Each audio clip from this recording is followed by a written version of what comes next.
नमस्कार. आपल्या चॅनल मालवणी स्वादमध्ये तुमचं स्वागत आहे. तुम्ही आजपर्यंत दिलेलं प्रेम आणि प्रतिसाद याबद्दल मी तुमची मनपूर्वक आभारी आहे. आणि त्यासाठी मी प्रियंका भिसे आज तुमच्यासाठी घेऊन आले आहे एक वेगळी रेसिपी. तर तिचं नाव आहे सुका कलेजी कोटा. तर इथे मी बाजारातून अर्धा किलो कलेजी घेऊन आलेली आहे.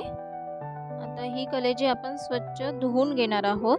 त्यानंतर आपण ह्याचे छोटे छोटे पीस करणार आहोत. जसे आपण चिकनचे किंवा मटनचे करतो तशाच पद्धतीने आपण इथे कलेजीचे पण छोटे छोटे पीस करून घेणार आहोत.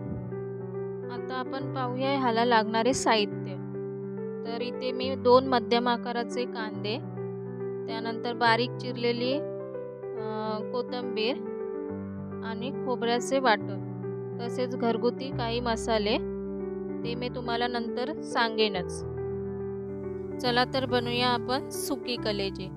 तर आता आपण इथे गॅस चालू करून घेतलेला आहे.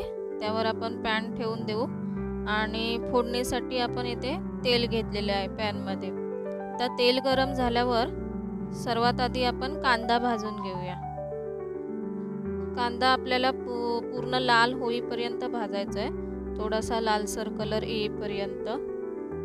कांदा भाजून झाल्यानंतर आपण त्यामध्ये कोथिंबीर टाकून ती पण परतून घेऊया. तर कांदा कोथिंबीर व्यवस्थित परतून झाल्यानंतर आपण इथे आला लसूण पेस्ट टाकून घेणार आहोत. अशा पद्धतीने आला लसूण पेस्ट टाकल्यानंतर आपण इथे खोबऱ्याचं वाटप टाकणार आहोत. तर खोबऱ्याच्या वाटपासाठी लागणारे साहित्य मी डिस्क्रिप्शन बॉक्समध्ये दिलेलं आहे, तर तुम्ही ते पाहू शकता. तर खोबऱ्याचं वाटप टाकल्यानंतर आपण हे व्यवस्थित मिक्स करून घेऊया. म्हणजे आला लसूण पेस्ट आणि खोबऱ्याचं वाटप हे व्यवस्थित एकत्र ढवळून मिक्स करून घेऊया. आलं लसूण पेस्ट आणि खोबऱ्याचं वाटप आपण व्यवस्थित मिक्स करून घेऊ, म्हणजे त्याचा कलर आपल्याला असा हिरवट दिसेल. हे बघा अशा पद्धतीने. त्यानंतर आपण इथे मसाले टाकून घेऊया. सर्वात आधी मी इथे घरगुती मालवणी मसाला वापरलेला आहे. त्यानंतर लाल मिरची पावडर घेतलेली आहे. त्यानंतर हळद, एवढं साहित्य मी इथे टाकून घेतलेलं आहे. सगळ्यात शेवट आपण एक महत्त्वाचा इन्ग्रेडियंट म्हणजे गरम मसाला टाकून घेऊया. तर हे सगळे मसाले टाकल्यानंतर आपण ह्याला व्यवस्थित मिक्स करून घेऊया, व्यवस्थित ढवळून घेऊया अशा पद्धतीने. त्यानंतर आपण थोडंसं पाणी टाकूया, जेणेकरून आपले मसाले जळणार नाही, खाली पॅनला चिकटणार नाही. त्यानंतर आता आपण इथे मसाल्याला तेल सुटलंय हे असं दिसल्यानंतर आणि मसाले व्यवस्थित भाजल्यानंतर आपण त्यामध्ये कलेजी टाकून घेऊया. हे बघा हे अशा पद्धतीने व्यवस्थित ढवळून घेऊया, म्हणजे हे मसाले कलेजीला लागतील. त्यानंतर आपण यामध्ये मीठ टाकून घेऊया. मीठ आपण चवीनुसार टाकणार आहोत. जेवढी तुमची कलेजी असेल त्यानुसार आपण यामध्ये मीठ टाकणार आहोत.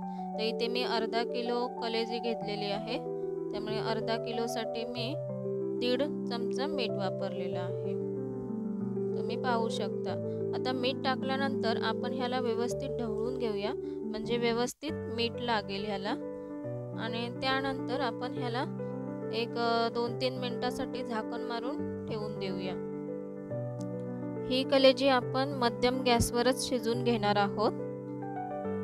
आता 2 ते 3 मिनिटं झालेली आहेत, त्यामुळे मी झाकण काढून बघते की कलेजीला कितपत पाणी सुटलेलं आहे.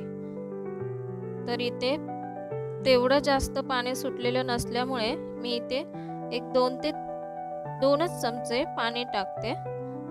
त्यानंतर आपण ह्याला परत झाकण मारून व्यवस्थित ढवळून झाकण मारून ठेवणार आहोत. हे अशा पद्धतीने. जास्त पाणी आपल्याला टाकायचं नाहीये, कारण पाणी जास्त झाल्यास ह्याला स्वतःचं पण पाणी सुटतं कलेजीला, किंवा चिकन मटणाला स्वतःचं पण असं पाणी सुटतं. त्यामुळे आपण ह्यामध्ये जास्त पाणी नको टाकूया. एक 2 चमचे पाणी टाकून व्यवस्थित ढवळून परत झाकण मारून ठेवून देऊया। तर इथे काचेचं झाकण असल्यामुळे मला वरूनच दिसते की आपल्या कलेजीला पाणी सुटलेलं आहे। त्यामुळे इथे मी एक 5 ते 6 मिनटं ह्याला स्वतःला शिजायला देणार आहे। एक 5-6 मिनिटांनी मी झाकण काढून बघितल्यावर हे पहा, तुम्ही पाहू शकता कलेजीला कितपत पाणी सुटलेलं आहे। तर इथे बऱ्यापैकी कलेजीला पाणी सुटलेलं आहे।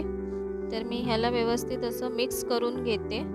आता ही कलेजी मला पावासोबत खायची आहे, त्यामुळे मी ही पूर्णपणे पाणी याचं सुकवत नाही, अशा पद्धतीने थोडी ओलसर ठेवणार आहे।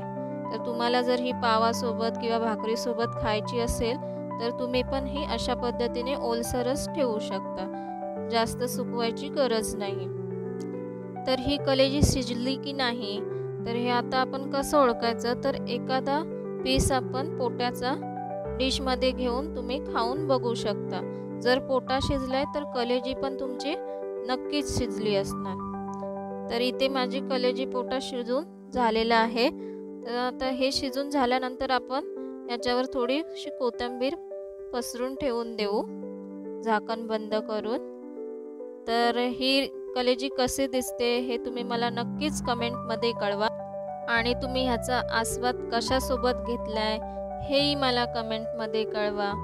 जर रेसिपी आवडली असल्यास लाईक, शेअर, सबस्क्राईब करायला विसरू नका। चॅनलवर नवीन असाल तर सबस्क्राईब करा, सोबत बेल आयकॉन क्लिक करा, म्हणजे माझे नवनवीन व्हिडिओ तुमच्याकडे सर्वप्रथम मिळतील। तसेच माझा व्हिडिओ शेवटपर्यंत बघितल्यामुळे धन्यवाद।